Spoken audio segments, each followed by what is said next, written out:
en 3 mois. C'est notre bushido, entre sourire et larmes, servir la vérité jusqu'à ce que la mort nous désarme. À repousser sans cesse la charge de haine déchaînée, tu nous trouveras toujours la droite au but. On sent l'inspiration. Ceci dit, quand on a eu ce problème de manque d'autorisation de négociation de clearance de sample, l'inspiration de départ qui était de travailler sur des musiques un peu musique de film, des musiques très imagées, des musiques très évocatrices, on était déjà sur cette lancée-là. Au final, Art Martien est un recueil de 17 titres particulièrement réussis.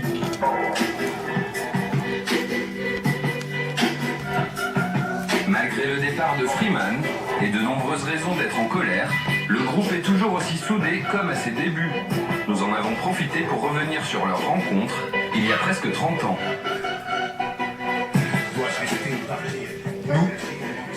Nous partîmes un matin. On s'est rencontrés à la maternelle. Le beau jour de printemps, je déambulais seul en train de rêvasser avec la voix des maîtres dans mes oreilles. Moi aussi, je maîtrise l'art de noircir les feuilles. Il m'a dit qu'on m'appelle Saito Musashi Bobenkei.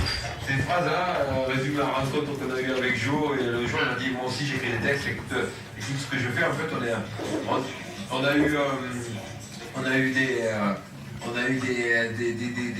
diverses époques. La première phase, ça a été avec les Hops, Live Electro à partir de 1984, donc quasiment 29 ans.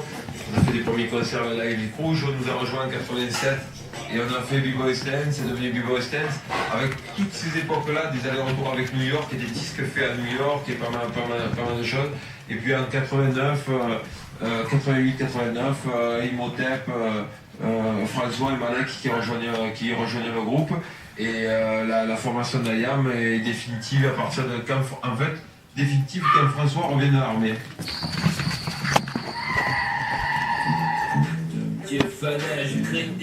Après la célèbre cassette Concept et leur premier album intitulé De la planète Mars, c'est avec le titre Le Mia que les Marseillais entrent dans tous les foyers.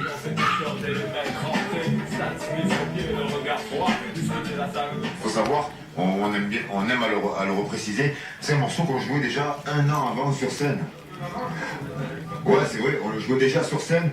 Alors après, c'est vrai qu'il est passé par plusieurs phases de remix. À chaque fois, on changeait les versions sur lesquelles on le jouait. Mais c'est un morceau, au départ, c'était un private joke qui concerne une ville, pour nous en tout cas, qui concerne une ville, nous, et on aime le jouer sur scène parce que voilà, ça fait rire tout le monde et ça met une bonne ambiance.